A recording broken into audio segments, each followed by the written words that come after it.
Hello, everyone. I'm News Now from Fox host Pilar Arias, currently joined by Julian Edlow. He is a DraftKings NBA analyst, and we are going to be breaking down some of the highlights of Game 6 of the Western Conference Finals for the NBA. Julian, how are you? If you wouldn't mind, please telling our viewers who you are, what you do, and how you do it.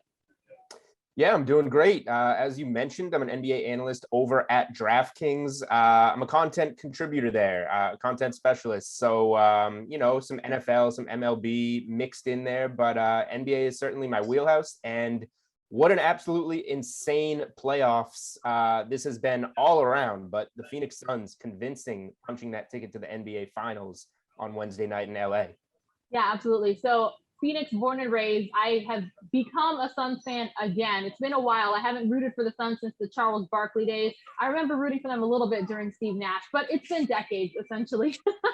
Unfortunately, with a 3:30 in the morning wake-up call, I did not get to watch the game last night. So if you wouldn't mind, break down some of the highlights. What did we see in the matchup? You saw Chris Paul really wanting to get to the NBA Finals. It was really that simple. You know, the Suns were good in the first half. No Cam Johnson, kind of that late scratch with a non-COVID illness. That lost them a bench piece. So somebody was going to have to step up shooting the ball, and that was Jay Crowder in the first half. Keeping the Suns in it. I think it was a 9-point game at half. Chris Paul had 10 points at the break. And then the Clippers went on a little bit of a run, and it was just all Chris Paul from there. Literally going on individual, 8-0, 10-0 runs multiple times in the game. And you look up and he's finishing with 41 points, 31 in the second half. On DraftKings Sportsbook, his point prop for that game was 19.5 points. So he more than doubled what sportsbooks were projecting his point total for in that game. So that was just Chris Paul's sheer will to win. Missed the first closeout game at home in Game 5 and wasn't going to let it happen again. Wasn't going to let the narrative of that Game 7 choke come back to him like so many times it did with the Clippers or the Rockets, and got the job done. You mentioned Chris Paul a lot during this interview so far. Is it true that the Clippers had a player ejected for pushing him? Pat Beverly doesn't look very good after this game, right? He does a lot of talking. He's an irritator. He's scrappy. You respect the scrappiness, but Chris Paul gave it right back to him. Chris Paul's not afraid to talk back to you. Chris Paul was letting his game kind of do all the talking. And yeah, that was Bush League by Pat Beverly, kind of coming up from behind on Chris Paul, just walking to the bench and pushing him, getting ejected as he should have been after that play. They're called now Book and CP3. They're headed to the NBA Finals. Let's talk these guys' age. Rookie and vet, what would you say? I mean, Chris Paul is the most experienced player I think you can possibly imagine going into an NBA Finals that has no NBA Finals experience.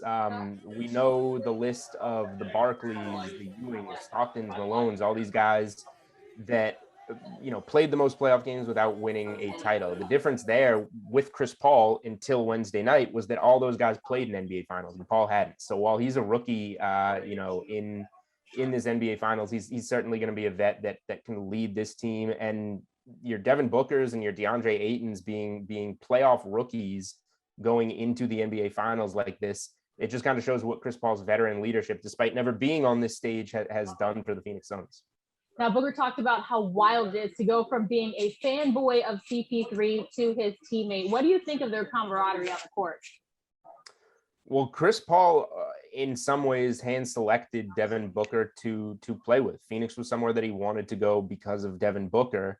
And he identified something in Booker that, is legitimate. Booker is proving Chris Paul right now. So I just think it's the killer instinct that Booker has on the floor. He had a lot of big shots throughout the series, carrying them in Game 1 when Chris Paul was unable to play with the COVID restrictions, and then hitting some big shots in the closeout game in Game 6. So I think what Chris Paul saw in Booker was, a number one scorer that he can team up with and get to this point, and it's paying off now. And Chris Paul is showing us, though, when he needs to, he can still carry a team in the NBA, because that's what he did there in that Game 6. Absolutely. Now, I turned my fiance from an LA Lakers fan when the Suns beat them to a Suns fan now with the Western Conference Finals, now headed to the finals. I actually had this shirt shipped to me from a close family friend, actually from the arena in Phoenix. So, I mean, just talk about the excitement and the fact that this team has not had this much rallying behind them in decades.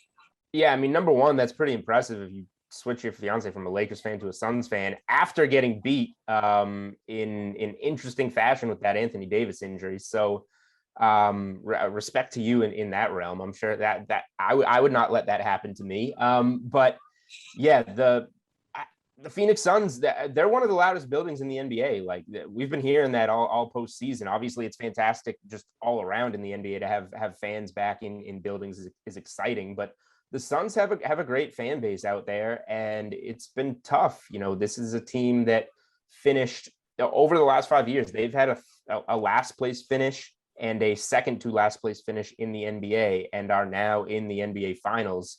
Obviously missed the playoffs last year. That 8-0 run in the bubble kind of sparked everything that we're seeing right now. So Suns fans have a lot to be excited about. It's obviously been since that 93 Barkley team that they've been on this stage, and they ran into Michael Jordan. So that's kind of a unique circumstance.